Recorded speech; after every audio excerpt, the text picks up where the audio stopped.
This is the Running Channel podcast with me, Andy Baddeley, my lovely co-host Sarah Hartley and Rick Kelsey. And today we're going to talk about why a marathon is 26.2 miles, although based on our previous levels of research, maybe don't trust this. I just can't believe. Interested. Yeah, you just didn't do that intro with insulting us. I'm a bit lost. I've been on for holiday, words. I'm feeling You mellow. okay? I'm feeling mellow. I'm relaxed. Maybe I'm just saving it until later in the podcast. You look like you're healing well. Thanks, I'm saving it up. Well, I'm excited. Let's dive in. We're talking about marathons and why they're 26.2 miles. You've got one coming up, Sarah. Oh, So it's- guys, as each day goes on, it's the very paranoia close. A gets week away. worse and worse Yeah. and worse. And can I tell you what's not good marathon preparation 2 weeks before? I feel like you're going to tell us anyway. Going to watch people take on a marathon. This weekend, went to Brighton. or last weekend, I went to go watch Brighton Marathon. Yeah.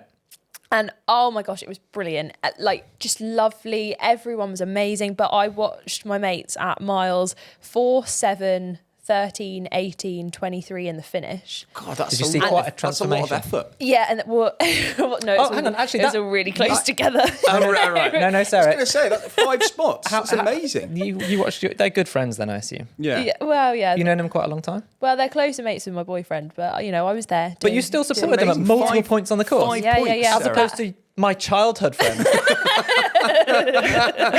who just I saw you at one point. stumbled Yeah. Sorry, to at one point. bit Sorry, towards the yeah, end. exactly. 5, that's a bit ridiculous. I mean, that's hard It was. work. Although, one thing, if you're listening to this and you're taking on a marathon, or like you're new to running and Yeah. you have Yeah. a friend who's more experienced, or maybe you're the more experienced friend. So basically, the night before, we all stayed in a house together in Brighton, and one of the guys who was taking on the marathon the next day, first ever marathon, he just turns to me and goes, I haven't run for 2 weeks, because everyone was saying about like winding down. That's right. So my my word, don't ask a more experienced person a question like that the day before, because I was like, what do you want me to say? You've got to lie. You've got to lie. in I that. was like, that is so much better than if you'd like done loads of hard Well, workouts. Oh, you Just- didn't lie. You just were like, I was that is true. It's better than Yeah. if you'd smashed yourself. yeah, you I know was like, that's better than if you'd run a marathon today. Yes. But- Yeah. Well, I'm not going to say who it was, but Sarah and I did a TLC Meets podcast. Yes. Where we meet people with amazing running stories. Mm-hmm. And this person who we spoke with is about to do London, and they'd only got up to 17 miles. yeah, but that's good. That's quite good though. But I thought you go to 20. Well, it doesn't, I mean, Time on feet as well. And Yeah. like, Yeah. I think, it depends on what you're going for. I think if you're trying to run your fastest and best ever marathon, then you need to have done a longer long run. but there is so many incredible stories of people taking on London Marathon this year, and actually I'm really invested in the people who are like trying to do it because they don't think they can. One person was who we spoke to on TRC Meets. Another person is, I don't know if you've seen Millie Pickles on social media. One of her legs is amputated, and she's really trying to do it to see if she actually can. But Yeah. like a lot of her training has just been working out like what she can use and kind of what helps her feet or like her prosthetic to be able to do it. Yeah. And so she's only gone up to about the half marathon Right. distance. And then a lot of it is just like being prepared that on the day it is going to be really tough. gonna work out, And like, yeah. yeah, seeing whether she can do it. What are you at the moment on your tapering? So I am, so I had a bit of a failed run at the weekend. I tried to go out before everyone was running Brighton. I was like, right, I'm going to get out early, go along the bit of the course that no one will be on, and then come back and cheer. Yeah. And it was so windy and Yeah. so hilly that I was supposed to do 22k comfortable, and I got to like 13. And I was just knocked it on the like, head. this is not comfortable. Yeah. So I'm just going to stop. So now I'm in a bit of a panic mode, but I think it'll be fine. I've looked at the next 2 weeks of training and I'm like, okay, no, there's still time. Yeah, I've seen the stuff that you've done. I'm excited for you to do what you've set out to do at London, which is enjoy it, hopefully run fast. Yeah. But like, I've seen the training. It's going to be great. I And it did. also it's not possible for it to be as windy as it was at the weekend. Oh for my London gosh. Marathon. Oh my So gosh, when- yeah. We actually went for we had some family down from the world. Well, my mum came down for a pub crawl. And Were you going to go around all of the Tim Hortons restaurants in London? I drove past one the other day. Carol Kelsey. Carol Kelsey legend. came down for a pub crawl. Yeah. And we went to Parkrun, and Did your mum do it? she walks around at the back. Yeah, nice. Nice. Good job. Yeah. So I've always wondered about this question: can you run it off? You know, when someone says to you, "Can you run it off?" So I I had have a hangover. No. Talking about like a niggle, a running niggle like in your knee. So I had a bit of a niggle a couple of weeks ago, and it wasn't any directly osteotomy related, but I think I've run off my niggle. I'm not sure if there is science behind running it off. Oh, what do you reckon? I think sometimes you can feel phantom pains and niggles and stuff, and they can be non-structural and non-soft tissue, and so there's no real damage there. Yeah.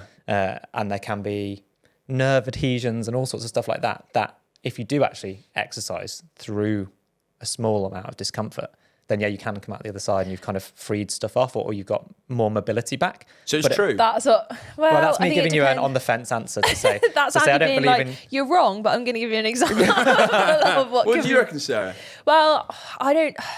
It depends what you class as a niggle. So, like, Yeah. throughout this marathon training block, my left hamstring has been the thing that I need to make sure is warmed up before I start a run. And then do But you there run it has, off? Yeah, well, there has been the occasional run where I'm like, I'm just going to do a few hamstring sweeps, shake my leg around a bit, and then I've got like a 4K warm up, so I know by the end of that it'll feel better. But I just have to take it slow. Whereas, like, if you're trying to just go, like, if you were trying to, for example, beat your parkrun PB or like go quite fast, and you're going to go like, oh, I'll run it off by hammering out a 5K. Don't think that's the way Not to go. going to work. No. Yeah, I think you can tell if it's going to be able to run it off. So one, if it's severe pain, never even try it. But if Yeah. you are low level out of 10, 2 or 3 out of 10 pain, You could- this is not medical advice. But No, I think, I think but this is you good. could- I think but this is I good. think you can try it. Yeah. And then if it's persistent or getting worse, obviously you should stop. But if it does disappear, then you might have done that. But one of the big niggles I've never been able to run away from is your presence on this podcast. But you did get away from Rick for a whole week. How was your holiday? It looked like there was lots of running. It was like training camp. I'm not sure my family were as impressed by me indulging in a training camp. But back in the New Forest, which is my happy place for running, had training camps there in 2008 for the Beijing Olympics, and then London 2012 as well, just for me and my training group. When you say training camp, though, like, can we just do a quick side-by-side comparison of your 2008 Olympic training camp versus last week? Yeah. Did you eat kind of similar to what you were eating? Absolutely not. Did you do the same amount of gym sessions as you would have done in 2008? No. So nothing was the only. And then obviously in the afternoons in 2008, you went straight to the playground, right, with you? Yes, exactly. And took a peloton of kids out in a cycling proficiency Oh around the my New God. Forest. People on Strava, take a bow for your comments that you put. Andy put up like cycle ride with the kids. And someone Did he really? commented underneath, surely not all of them. And then someone said, "How big was that peloton, mate?" Yeah, oh, I did Or see that's a lot of bikes. I did Yeah, see a it's news too alert. good. Bikes clogging up New Forest. Yeah, exactly. We've Family eroded. attempt cycle ride. road We've been responsible. Road closure. We've been responsible for a large element of deforestation in the New Forest, purely for my run. But no, Carbon footprint. I'm going to ignore you all. I love running down there, and we talked about on the most recent podcast how I'm super motivated at the moment. Yeah. And so I did do a proper week of pretty hard training with my coaches who we were staying with, his family, or his oldest son, who I might have mentioned this, but back in the day was handing me my water bottles at training camps, and now he's 18 and. Did you hand him a water bottle though, or that's not really fair? I mean, I was just trying to keep up and trying to talk. No, he was the perfect. Like we did a park run together, immediately followed by a session as part of the kind of park run combo. Nice. We did some intervals. We did a fartlek, threshold, long run together. Your poor family. I know, yeah. Hey, we did them all pretty early in the morning. But then Yeah, that's because the kids difference. under the age of 10 are famous for lying. They love a lion, yeah. But no, we were back, and then it was straight into cycling or days out and stuff. Nice. So yeah, it was really nice. Thanks. I'm feeling in pretty good shape. Excited to take on a 5K, and then dangerously spent too much time chatting to Andy, who's sort of obviously He loves egging you on. he does egg me on, and he's moved the goalpost for me again. He was like, "Well, if you could run this sort of time for 5K, that would put you in the top X in the country as a V40, like vets 40 men." And I was like, "No, would it?" And then I looked, and I was like, "It would, you know." I was like, oh, so I'm not revealing the time One now. of the other athletes that he coaches came third, London Landmarks half marathon this weekend. Oh, It's probably straying is that into the Nick? news. Yeah, Nick Harris-Fry. Well, and I know for a Incredible fact run. that he was doing that at marathon pace. So Was he? that was, that was. Well, I might have given the game away there. Embargoed. But no, I'm pretty sure that was target marathon pace. Wow, It it's feels incredible like running. at the moment we are just in the middle of marathon season. Like, It's everywhere. crazy. There's so much happening. But if you are in the middle of the social media noise of like everyone's taking Yeah. on amazing things, everyone's smashing it, like just know that it's not everyone. Like the noise that you'll hear the most, if you're like listening to this and you're injured or you're either not racing spring marathon season or you're not training for a marathon, there are loads of people who are just happily running and enjoying it or are coming back from injury. So don't feel like you have to. And And it's if you normal are in to- London next week, then we're opening a shop. Yes, we are. Yeah. Yeah, come and see us, mile 27. Come and see us. We Yeah. would love to have you. Andy loves reeling off the address. Oh, therunningchannel.com/mile 27. You might also get a nice ad during this podcast for that. You meant the address to thought he the was gonna store. give me Oh, the address 15 up. Bateman Street, There we Soho. go. 15 Bateman Street. It's Yeah. walking distance from Piccadilly, Tottenham Court Road, Oxford Circus, And it's Charing Cross. crawling distance from the finish line, Yes, which it is what is. I shall be doing. And I'm looking for a big white coat. I want one of those David Jason coats from Open All Hours. You know when we say it's a shop, it's Yeah. not. No, it's a shop. Well, it It's is a shop. We're going to serve stuff. Yeah. Yeah. We're going to sell you off to the highest bidder. Oh yeah, I'm on board And with in that. fact, we are about half a mile from the finish, which must put us at 26.7 miles. But I'm doing my best at a broadcast style segue But here. we should talk about why is the marathon 26.2 miles? Thanks. That means a very lot good. coming from you, Rick. So, Rick, Yes. I know you've only briefly glanced over the notes. So, Well, yeah, let's quiz Rick. why is, without looking, why is a marathon 26.2 miles? What would you and probably most people assume is the right answer there? Is it something to do with ancient Greece and a lap of the track? Yes, correct. But that is a lie. Oh, We it's a are lie. myth busting. Yeah. So a lot of people. So it sort of is the answer. Is bits of that are true and bits of it aren't. And there's been lots of fake news over the, thousands of years Yeah. since the original alleged story in Greece. Yeah, so the original story in Greece is also shout out to my printing. So me and Andy will be doing this. Oh, Sarah cannot operate a printer. I just always print on the short side rather than the long side. Such Anyway, a geeky side note. explanation. So what you might know as the story as to why a marathon is 26.2 miles is there was someone in Greece called Felphidus, sorry if I pronounced that wrong, who was Or sent... Philiides. We've got like two different pronunciations here. Well, so, it was so long yeah. ago. Yeah. You just Thanks don't know. to the research team, James. But they were sent from Athens to Sparta to ask for aid, which is roughly 150 miles. So that would have meant that marathons would have been 150 miles, which Too long. I think we can all safely say we don't want to happen. But they were sent from there, asked to get for help, got told essentially, this is our notes, not right now, we're having a festival. So then had to run 150 miles back. And then there's also there's a number of different elaborations that were put on this story that apparently after he ran back, he died. Right. But apparently that isn't true either. Okay. Yeah, so I So- think that's been the kind of how that's metamorphosed into the modern story is that it wasn't Athens to Sparta, which we understand is the truth, and people would talk about it how it was marathon to Athens, and that distance was roughly 26 miles, and so that's the story that then got completely evolved from our notes, I think, by Plutarch, who was writing more than half a millennium after the battle and was notorious for potentially being a little bit Pretty wish-washy when it came to the truth. that's still Oh on my notes. God. So yeah, there's loads of stuff there. That's what I'd always thought it was. I thought it was Athens to Marathon or Marathon to Athens, and then that he had died on delivering this message. And the alleged message, which I think is interesting anyway in itself, was Nike Ninekikiam, which means victory, victory, rejoice, we conquer. And yes, Nike is like victory. Ah, see, learning everything. But I think that's why so many people want to know the answer to this, because it is a weird distance. Yes. Like even at Brighton at the weekend, people were like, we would go to a mile marker and we were even along the finish straight and people were like, how long actually is this? Because it is Yeah. weird, like 26.2 miles or 42.2 42. or 42.195. Yeah. Yeah. So these people were running around Greece a long time ago. And then in 1896, from what I understand, they started having a race between two major cities in Greece, but the distance fluctuated between 24 and 26 miles. But the Greeks thought it was amazing that they were running this race. So every year it got competitive, but it wasn't hammered down in stone, the exact distance, until the London Olympics of 1908.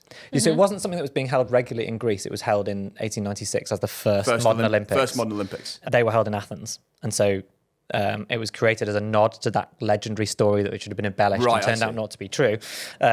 And it was 40k-ish, the distance between Marathon and Athens.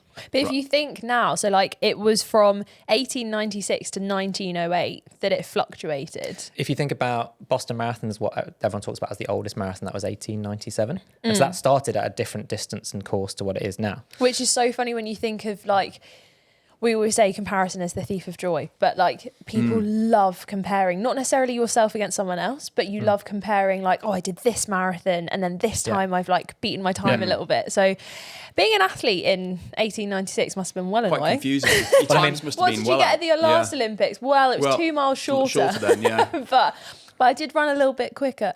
I think we've assumed it's always been the standardised distance. And because London Marathon only started in the 80s and Boston Marathon had been going since 1897. And that first one was 24.5 miles. And it was only in 1924 that it was lengthened to 26 miles, 385 yards to conform to the Olympic standard. Oh, wow. So it took And they moved Boston the start line at longer that point. because it was finalised, the marathon distance was finalised in 1908 in Windsor, wasn't it, in the UK? Yes. Well, it started in Windsor. But Boston took 15 years to make it official. Yeah. Also, fun fact about the London Olympics in 1908, it was an accident that they were held there because it was supposed to be in Italy, but there were volcanic eruptions, so they couldn't host. Gosh, you just think that the marathon distance has been around for centuries, but actually it's only 120 years old. Yeah, but I do think there's something so special about the marathon distance that, like, if you've ever watched a marathon, it's that proper, like, my mate who ran Brighton the other day, he was just like, it's incredible how 13 miles, you feel fine. Oh, yeah. And then, bam, it just hits you. Like, no matter how good you're feeling in that first half of the race, it really, like, it's just long enough that it like really humbles you, no matter how strong you're feeling. Yeah. But then should we talk about? So we still haven't got to why it's 26.2. And the answer's not particularly definitive because another myth was that it was all about the royals viewing the start because it was starting in Windsor Castle, so a royal home, and there was discussion at the time as to whether it was the Princess of Wales, Princess Mary, so that her children could have a good view of the start through the nursery windows, but. Myth. Yeah, we're going to bust that myth. Maybe this stuff still happens, but when you think of the Olympics or when you think of like the London Marathon, for example, it feels like it's planned out so far in advance. Yeah. Whereas like this was apparently the route and length were up in the air almost until the week of the race. Imagine if you were signed up to run and you were just like, well, not signed up, you're in the Olympics. Imagine if you're an Olympic marathoner and you don't quite know how long your course is going to be. Yeah, well, I guess the difference in the amount of information you had, even when I was competing, like there wasn't this encyclopedic wealth of like all of the training that everyone was doing all over the world, or Strava didn't exist. The internet was certainly in my teens and early 20s. You just couldn't find out. I thought you were talking about 1908. Well, yeah, that was when Andy started competing. Yeah. When you think about your training now, though. If you could go back and start your career again with everything that you have to access now, would you follow loads of other athletes on Strava, or do you think you wouldn't? I made loads of mistakes when I was running, but actually I was talking to Andy, my coach, about this last week. My superpower when I was competing is I just didn't care what anyone else was doing, and I was surrounded by other people who they'd be like, oh, so and so from this group, or so and so from America has been doing this kind of workout, or I heard about this on the grapevine. Yeah. And the danger of that is that you don't know anything about that person's previous 6 months or 6 weeks of training. That's a really specific workout for them. And nothing that I ever did in training was stand out. Like I was training as one of the best runners in the world and with some of the best runners in the world.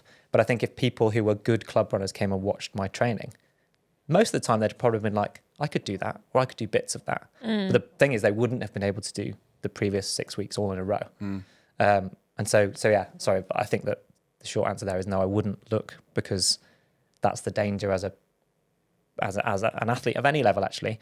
If you try and mix and match different people's training programs and stuff that's not specific for you, then you don't end up with the best possible result, and you also start to undermine your own confidence. So have we got an answer yet? No, sorry.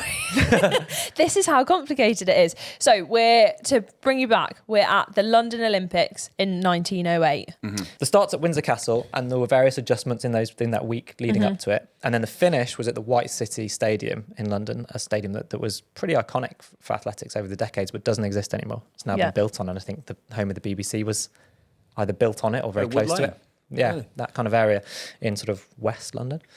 And so that was the route between those two places. And then the reason it ended up exactly the distance that it was because of the way that the athletes ran around the track in order to finish. Because they were supposed to enter what would have been right next to where the Royals were sitting, but then they had to move that because they were concerned that the Royals wouldn't necessarily want to sit there all day, so they wanted to make their exit discreet. So they moved it to the other side of the track, which meant that they then had to run anti-clockwise, I think, around the last so little there is bit a of it. Royal connection to it.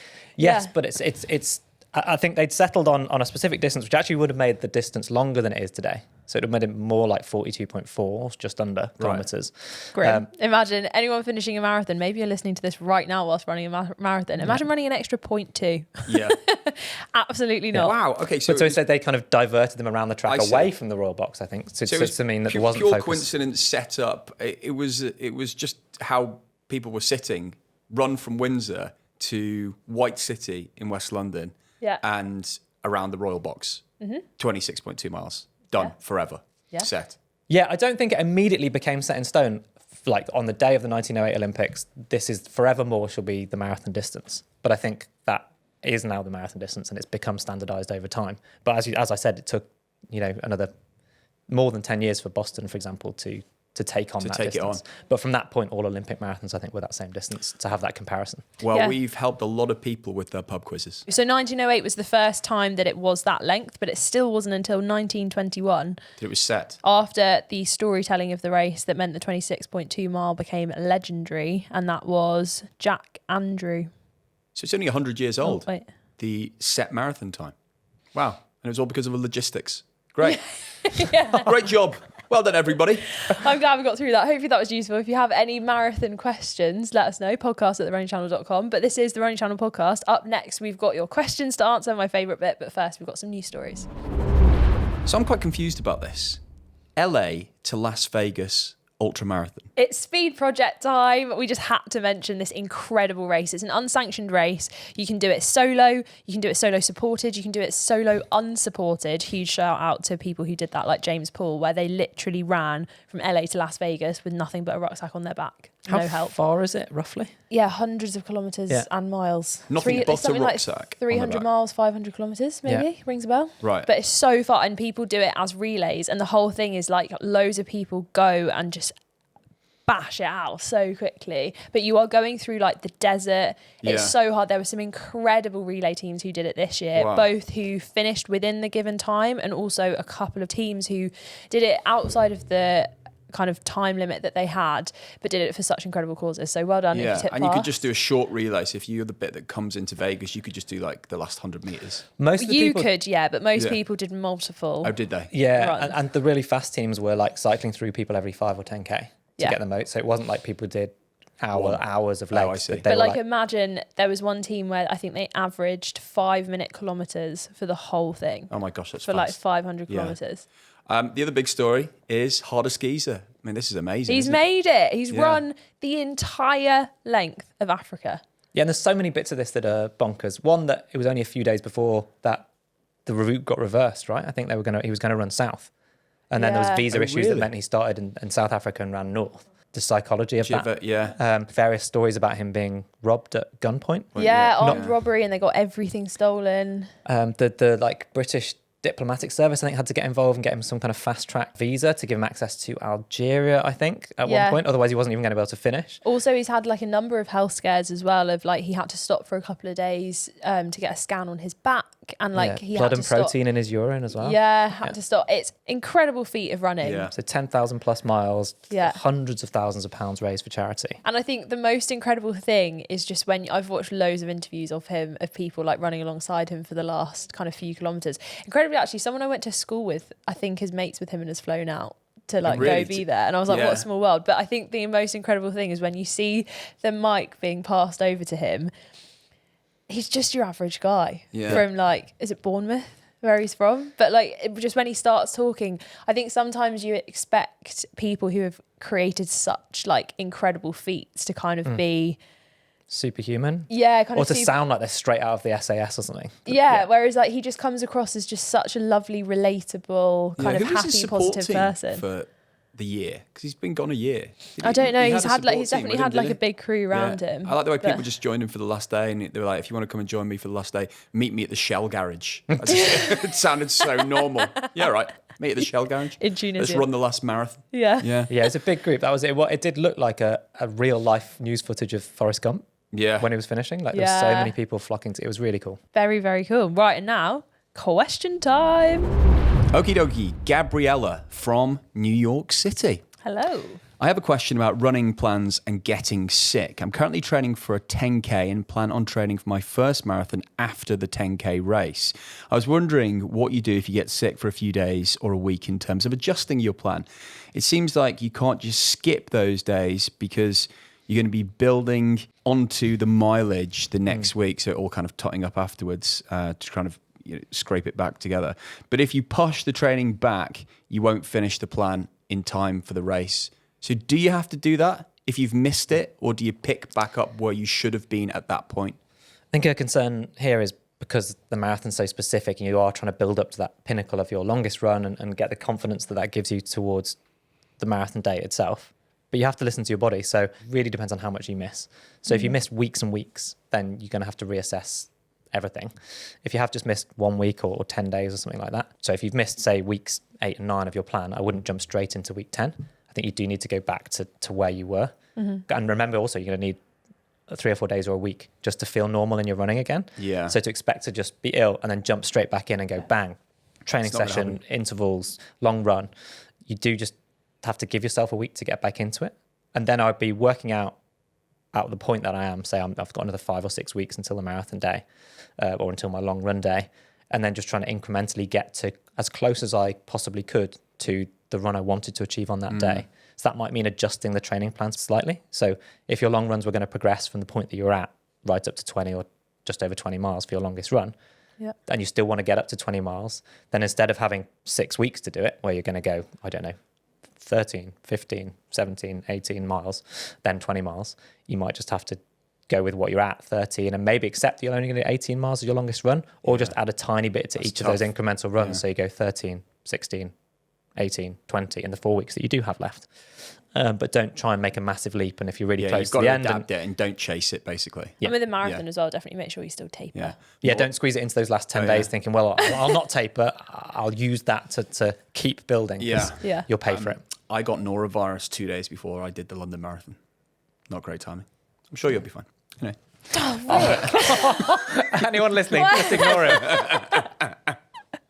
True. Not going out for dinner with you 2 days. Hey, listen, got round. Dane from Seven Oaks in Kent. Thank you for getting me through the last 13 weeks of my London Marathon training plan.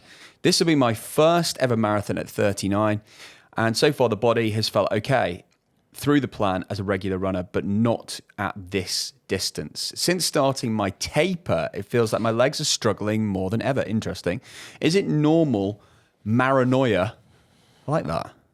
Maranoia. Have I heard that? Have you heard that before? Yeah. I think we I talked about it literally before. said it at the start of this podcast. Did you? Yeah. Oh, I wasn't listening. Well, what a surprise. To feel every ache and pain during the run up to the big day. I must lastly note, however, I am also a psychopath as when putting on my trainers, I am in fact a sock shoe person. Okay, sorry, Dane. You we're don't not get any answering your advice. Yes. Is that what you're going to say? Yes. That's it. No more. advice for you. Yeah. I'll tell you what, Dane, you know what will make you feel so much better is if you go sock, shoe. Yeah. That'll totally That'll sort out your transform your running. Yeah, you'll smash it then. No need to worry about it. Serious answer wow, is yes. taper. That's exactly how it feels. It didn't matter whether it was for the marathon or even I used to taper for my big races in my career. And in those 3 or 4 days for me, because it was a very short taper. Sorry, I know it was a big race. But the fact that you're giving marathon advice and being like, yeah, I used to taper for those 3 minutes I ran. Yeah, I did that. You have to Tape it down Sorry, to 20 I know seconds. that was My very hard. point was going to be that in those 3 days of tapering and massively Yes. reducing my volume and intensity, Yeah. I felt like I'd never run before in my life. And It is incredible, isn't it? I would have done months and months of training at my race pace and loads of workouts that replicated it. So the same for the marathon. And I experienced this in my marathon taper as well. And then all of a sudden I would go out and run a 200 meter effort on the track a few days beforehand as part of my taper at my 1500 meter race pace. And I was like, there's no way I can do another 8 of those, or 7.5 before someone writes in. But the same with the marathon. I go out and did an easy tempo mile a week before my marathon at my marathon pace. I'm supposed to do 26 miles at that pace, and running 1 mile at it, I was like, this is not sustainable. No, don't say that. That's what I've got for the next 2 weeks. No, but that's what I'm telling you. It's going to feel like that, but it's not real. It's a and psychological impact. Don't give in to the paranoia, because I have been guilty of feeling exactly like that. And then I think a few days before I did my first marathon, I went out for a run and did a kilometre. And I think it was you, Andy was like, what are you doing? And I was like, I got scared. I just needed to prove I could run. Back yourself and don't talk yourself out of it. This is the period that the prep time, or the bit once you've done all the hard work, is actually the time you might make the worst mistakes, because you feel like, I need to be doing more. I need to do something new that I've never done before. Oh, maybe now's the time to try and eat this thing, or try these new shoots. Don't mess about. And don't talk yourself out of it. Just take a step back, read a book, listen to some amazing podcasts like the Running Channel podcast. Obviously. The thing that you can do as well that might be new is, like, if you are starting to get those little wobbles, like, try practicing your mindset. Like, it's a great time to go, okay, visualization. Can I sit down and imagine myself doing well, or like it going well and getting through it? Like, you've got more time back in those last couple of weeks. So use it. And best of luck, Dane. Hopefully see you out on the course. Yeah. Sarah, before we go, have you got a favour to ask? I have got a favour to ask. So we're obviously in marathon season now. A lot of people are taking it on, and so I would love to hear how it's going for you and how it's gone. Like, if you are taking on a marathon race, or any race actually, to be honest, email in podcast@therunningchannel.com, and I would love to do a few shout outs over the next couple of weeks of people who have taken on incredible races. And Andy, give us that address again. 15 Bateman Street, Soho in London. And go to therunningchannel.com to find out when it's open and what we'll be doing. And we will see you there. Bye. Bye.